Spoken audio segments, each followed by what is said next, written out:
আসসালামু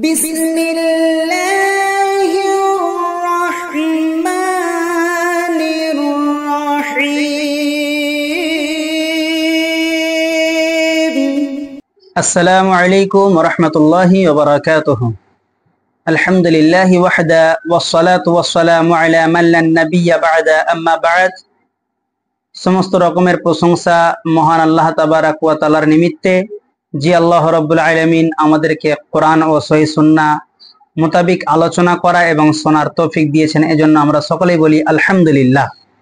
অতঃপর দরুদ ও সালাম বর্ষিত হোক নবী মুহাম্মদুর রাসূলুল্লাহ সাল্লাল্লাহু আলাইহি ওয়াসাল্লামের উপর। আল্লাহুম্মা আমিন, আল্লাহুম্মা সাল্লি আলাইহি, আল্লাহুম্মা বারিক আলাইহি। সম্মানিত প্রিয় দর্শক, আজকে আমি আপনাদের সম্মুখে সুন্দর একটি হাদিস নিয়ে উপস্থিত হয়েছি। যে হাদিস থেকে আমরা আমাদের জীবনের পাঁচটি জিনিসের বিষয়ে জানতে পারবো, গুরুত্বপূর্ণ বিষয় আমরা জানতে পারবো।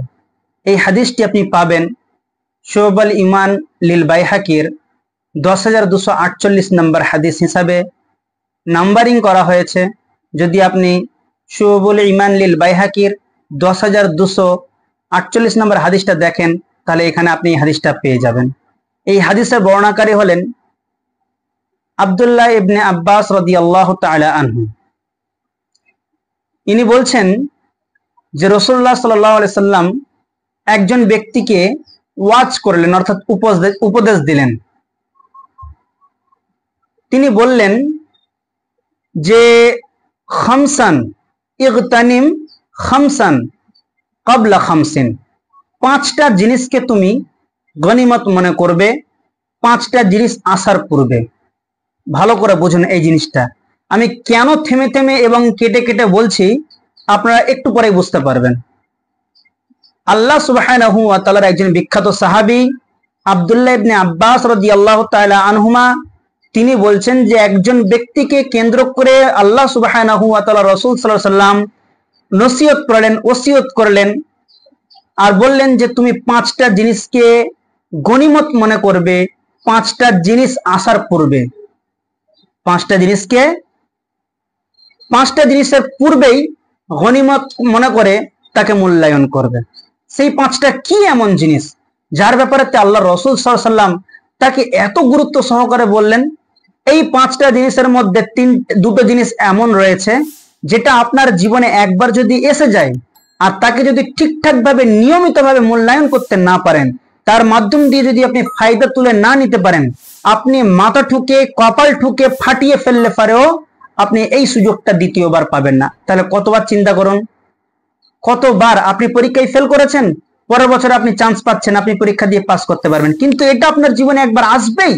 আর যদি এসে যায় তখন কিন্তু, এসে যদি পার হয়ে যায় তখন কিন্তু আপনি এই জিনিসটাকে আর দ্বিতীয়বার আনতে পারবেন না।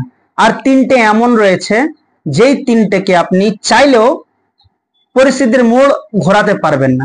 যদি হয়তো আল্লাহ তার মধ্যে জিনিসটা পরিবর্তন করে দিতে পারে, নচেত এটাও আপনার জীবনে একবারই আসবে। সেই পাঁচটা জিনিস এবার কি দেখুন। আল্লাহ রাসূল সাল্লাল্লাহু আলাইহি ওয়াসাল্লাম লোকটাকে কেন্দ্র করে বললেন যে শাবাবাকা ক্বাবলা হিরামিক। কি বললাম? শাবাবাকা ক্বাবলা হিরামিক। এর অর্থ হচ্ছে এই যে যৌবন কালটাকে তুমি বেশি বেশি করে প্রাধান্য দাও, গুরুত্ব দাও, গনিমত মনে করো, গনিমত মনে করে মূল্যায়ন করো বার্ধক্য আসার পূর্বে। আপনি এখন যুবক, আপনি যেরকম পরিমাণের ইবাদত বান্দেগি করতে পারবেন বৃদ্ধ বয়সে, আপনি কিন্তু সেরকম পরিমাণে করতে পারবেন না। সাপোজ মনে করেন, দৃষ্টান্তমূলক, আপনি তাহাজ্জুদ পড়ছেন, প্রায় 1 ঘন্টা 1 রাকাত কাটিয়ে দিচ্ছেন। আপনি যুবক মানুষ, আপনার ভিতরে সেই শক্তি, সেই ক্ষমতা আল্লাহ সুবহানাহু ওয়া তাআলা দিয়ে রেখেছেন। এজন্য আপনি তাহাজ্জুদের নামাজে 1 রাকাতে আপনি 1 ঘন্টা সময় অতিবাহিত করতে পারছেন। কিন্তু যখন বৃদ্ধ হয়ে যাবেন তখন 8 রাকাতই হয়তো পুরো 1 ঘন্টার মধ্যে কমপ্লিট হয়ে যাবে। তারপরে হয়তো আপনি বসে অনেকক্ষণ তাসবিহ তাহলিল করছেন, তারপরে 1 ঘন্টা পূর্ণ হলো। তাহলে দেখুন, আল্লাহ সুবহানাহু ওয়া তাআলার ইবাদতের মধ্যে আপনি যতক্ষণ সময় অতিবাহিত করবেন, এটাই তো আল্লাহ চান। এজন্যই তো আল্লাহ সুবহানাহু ওয়া তাআলা যৌবনটাকে বেশি বেশি করে প্রাধান্য দিয়েছেন, যুবক ভাইদেরকে বেশি বেশি করে তার ইবাদতের দিকে আসার জন্য আহ্বান করেছেন। এজন্য আল্লাহ রাসূল সাল্লাল্লাহু আলাইহি ওয়াসাল্লাম বললেন যে পাঁচটা জিনিস আসার পূর্বে পাঁচটা জিনিসকে গনিমত মনে করে মূল্যায়ন করতে থাকো। তার মধ্যে এক, যে শাবাবাকা ক্বাবলা হিরামিক, যে তোমার জীবনেতে যে যৌবন কালটা রয়েছে, এই যৌবন কালটাকে তুমি গনিমত মনে করো। এই যৌবন কালের মাধ্যমে যে সমস্ত ফায়দাগুলো রয়েছে সেই ফায়দাগুলো তোমার নিতে থাকো। বার্ধক্য আসার পূর্বে পূর্বে যদি বার্ধক্য চলে আসে, আপনি কপাল ঠুকে যদি মরেও যান, তবুও কিন্তু আপনার এই যৌবন কালটা ফিরে আসবে না। আপনি মনে করুন যে আপনার যে সমস্ত বাড়িতে দাদু আছে অথবা দাদি আছে, তাদের বয়স প্রায় 70-80 হয়ে গেছে। আপনি তাদেরকে বলুন না যে আল্লাহর কাছে দোয়া করে তারা যেন আবার 18 বছরের যুবতী অথবা যুবক হয়ে যায়, সম্ভব কি? হবে না। আপনার জীবন থেকে যদি একবার যৌবনকাল পার হয়ে যায়, দ্বিতীয়বার কিন্তু আপনি আর এই যৌবনকালকে ফিরে পাবেন না। চলেন দ্বিতীয় নাম্বার, আল্লাহ রসুল সাল্লাল্লাহু আলাইহি ওয়াসাল্লাম বলেন ওয়াসিহাতিকা ক্বাবলা সাকামিকা, ওয়াসিহাতিকা ক্বাবলা সাকামিকা। অসুস্থতা আসার পূর্বে পূর্বে তুমি সুস্থতাটাকে গনিমত মনে করো। মনে করুন যে আপনি সুস্থ শরীরে আছেন, না আপনার প্রেসার, না আপনার সুগার, না আপনার থাইরয়েড, না আপনার কোলেস্টেরল, না আপনার আরো যে সমস্ত ইউরিক অ্যাসিড, যত রকমের ব্লাড ক্যান্সার বলেন, যত বড় বড় রোগ আছে, কোনো কিছু নেই আপনার ভিতরে। আপনার একদম স্বচ্ছ টনটনে একটা শরীর। এই শরীরেতে ইবাদত বান্দেগি করার যে আপনি স্বাদটা পাবেন, একজন সুগারওয়ালা রোগী সে কিন্তু পারবে না। তার কতক্ষণে যে পেশাব না বার হয়ে যায় এই ভয় তার লেগে থাকে। ঠিক ওই রকম ভাবে যাদের বিপি হাই আছে, তাদের পেট যন্ত্রণা, মাথা যন্ত্রণা, গর্দান যন্ত্রণা, তাদের গা হাত পা ঝিনঝিনি, তাদের প্রেশারের মধ্যে একটা মাথায় প্রেসার পড়তে থাকে, ঘাম বার হতে থাকে, বেশিক্ষণ দাঁড়িয়ে থাকতে পারবে না, বেশি গরম সহ্য করতে পারবে না। একজন সুস্থ শরীরে মানুষ যেরকম ইবাদত করে স্বাদ পায়, একজন অসুস্থ ব্যক্তি কিন্তু ইবাদত করে সেই স্বাদটা পায় না।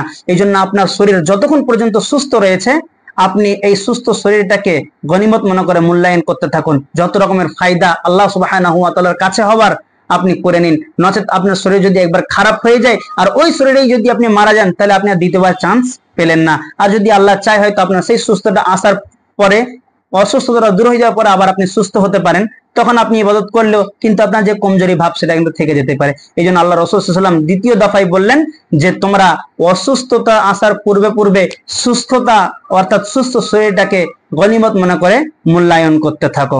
এরপরে আল্লাহ রাসূল সাল্লাল্লাহু আলাইহি ওয়াসাল্লাম বললেন ওয়া গিনাআকা ক্বাবলা ফাকরিকা, ওয়া গিনাআকা ক্বাবলা ফাকরিকা। এর অর্থ হচ্ছে এই যে আপনার কাছে যতক্ষণ পর্যন্ত ধন সম্পদ মাল রয়েছে, এই মালটাকে বা এই ধন সম্পদ গুলোকে গনিমত মনে করো।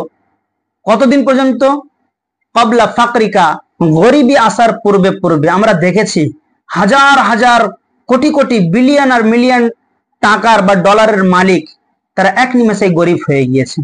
যারা 4 চাকা না হলে চলতে পারতো না, এখন তারা বর্তমান পায়ে হেঁটে রাস্তা সফর করছে। আমরা দেখেছি অনেক মানুষ। তো যতদিন পর্যন্ত আপনার কাছে আল্লাহ সুবহানাহু ওয়া তাআলা তার ধন সম্পদ গুলোকে আপনার কাছে আমানত স্বরূপ রেখেছেন, এই সমস্ত জিনিসের মাধ্যমে আপনি আল্লাহ রাস্তায় খরচা করুন, আল্লাহ রাস্তায় দান করুন। মসজিদ, মাদ্রাসা, ইয়াতিম, অসহায়, গরিব, মিসকিন সবাইকে আপনি পরিমাণ মোতাবিক দান করুন। আপনি আপনার জন্য রাখুন, কারবার করুন, তার সাথে আপনি তাদেরকে হেউ প্রতিপন্ন করবেন না। তাদেরকে মনে রাখতে হবে আপনাকে আল্লাহ সুবহানাহু ওয়া তাআলা কোরআন একটি আয়াতের মধ্যে বলেছে, এটা এখন আমি বলছি না, তবে এর তর্জমাটা বলছি যে প্রত্যেকটা ধনী ব্যক্তির সয় সম্পদের মধ্যে গরিবদের একটা হক রয়েছে, তাদের একটা অংশ রয়েছে। অতএব আপনার কাছে যে ধন সম্পদটা আল্লাহ সুবহানাহু ওয়া তাআলা দিয়েছেন, এর মানে এই নয় যে এই ধন সম্পদের মালিক হলেন আপনি, আপনি যেমন ইচ্ছা তেমন খরচা করবেন, এমনটা কিন্তু নয়। এই গনিমত মনে করে আপনাকে এই জিনিসটাকে চিন্তা ভাবনা করতে হবে। নচেত যদি আপনি অহংকার বশত আপনার অর্থ মনে করে আপনি আপনার নিজের ইচ্ছায় যদি সবকিছু খরচ করতে থাকেন, এক পর্যায়ে হয়তো আল্লাহ সুবহানাহু ওয়া তাআলা আপনার মুখে থাপ্পড় মেরে দিয়ে সমস্ত ধন সম্পদ গুলোকে শেষ করে দিয়ে আপনাকে রাস্তার ভিখারি বানিয়ে দিতেন, ফকির বানিয়ে দিতে পারেন। এই জন্য আল্লাহ রাসূল সাল্লাল্লাহু আলাইহি ওয়াসাল্লাম বললেন যে ওয়া গিনাআকা ক্বাবলা ফাকরিকা, যে তোমার ধন সম্পদকে তুমি গনিমত মনে করে মূল্যায়ন করো। কতক্ষণ? কোন পর্যন্ত? ফকিরি আসার পূর্বে পূর্বে, গরিবী আসার পূর্বে পূর্বে। 3 নাম্বার গেল। 4 নাম্বার হচ্ছে আল্লাহ রাসূল সাল্লাল্লাহু আলাইহি ওয়াসাল্লাম বলছেন ওয়া ফারাগাকা ক্বাবলা শুগলিকা, ওয়া ফারাগাকা ক্বাবলা শুগলিকা, অর্থাৎ যতক্ষণ পর্যন্ত তুমি অবসর রয়েছো, ফাঁকা টাইম রয়েছে, তোমার ফাঁকা সময়টা রয়েছে, এটাকে তুমি গনিমত মনে করে মূল্যায়ন করো। কতক্ষণ পর্যন্ত? মশগুল অর্থাৎ ব্যস্ততা আসার পূর্বে পূর্বে। এমনও মানুষ আমাদের পৃথিবীতে আছে, সয় সম্পদ তাদের অনেক আল্লাহ রাব্বুল আলামিন দিয়েছেন, কিন্তু তারপরেও তাদের সময়টাকে সংকীর্ণ করে দিয়েছেন, সংক্ষিপ্ত করে দিয়েছেন। যখনই আপনি ফোন করবেন যে ভাই কোথায় একটু আপনার সঙ্গে কথা, না না এখন সময় নেই, পরে কথা বলবো, ভাই নামাজটা পড়ে, আরে নামাজ পড়তে গেলে দেরি হয়ে যাবে, এই মসজিদে নামাজ দেরি হয়, এখানে যাওয়া যাবে না কেন, অনেক সময় লেগে যায়। সময়ের কিল্লাত তাদের কাছে কেন? এই জন্যই যে আল্লাহ রাব্বুল আলামিন তাদেরকে দুনিয়া দিয়েছেন কিন্তু সময়কে সংক্ষিপ্ত করে দিয়েছেন। এই জন্য ফাঁকা সময়, যে সময়টা আপনি এখন আমার জীবন আপনার জীবনেতে ফাঁকা সময় রয়েছে, আমরা গেম খেলে কাটাই, আমরা সিনেমা দেখে কাটাই, আমরা আরো অনেক অনেকে অনেক কিছু করে কাটিয়ে থাকি, কিন্তু এই সময়গুলোকে আমরা এইভাবে না কাটিয়ে একমাত্র আল্লাহ সুবহানাহু ওয়া তাআলার ইবাদতের মাধ্যমে, তাসবিহ তাহলিলের মাধ্যমে সময়টাকে যেন আমরা অতিবাহিত করতে পারি, সে চেষ্টা আমাদেরকে করতে হবে। কেননা যখন আপনার জীবনে ব্যস্ততা এসে আপনাকে ঘিরে ফেলবে, তখন আপনি হাজার চেষ্টা করলেও আল্লাহকে স্মরণ করতে পারবেন না। এই জন্য আল্লাহ রাসূল সাল্লাল্লাহু আলাইহি সাল্লাম বললেন যে, এই জন্য আল্লাহ রাসূল সাল্লাল্লাহু আলাইহি ওয়াসাল্লাম বলেন যে ও ফারাগা ক্বাবলা শুগলিকা, যে ফাঁকা সময়টাকে তোমরা গনিমত মনে করো ব্যস্ততা আসার পূর্বে পূর্বে।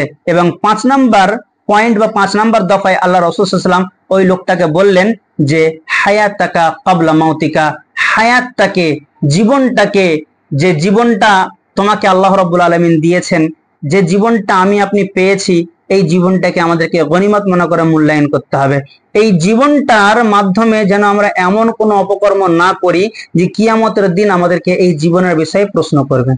কেননা এই জীবন সম্পর্কে আল্লাহ রাব্বুল আলামিন তো প্রশ্ন করবেন যে তোমাদেরকে একটা আন উমরিহি, তোমাকে একটা উমর দেওয়া হয়েছিল, জীবন সময় দেওয়া হয়েছিল, এই বয়সটা বা এই সময়টা বা এই জীবনটাই তুমি কিভাবে কাটিয়েছো, আল্লাহ রাব্বুল আলামিন কিয়ামতের দিন প্রশ্ন করবেন। আর এই 5 প্রকার প্রশ্ন না উত্তর না দেওয়া পর্যন্ত কোনো আদম সন্তান কিয়ামতের দিন পা আগাতে পারবে না। তো মুদ্রা কথা হচ্ছে এই যে আপনার আমার জীবনটা যে আল্লাহ রাব্বুল আলামিন দিয়েছেন, এই জীবনটাকে মূল্যায়ন করতে হবে, যতটা বেশি ইবাদত করা যায় আমাদেরকে, আমাকে আপনাকে করে নিতে হবে।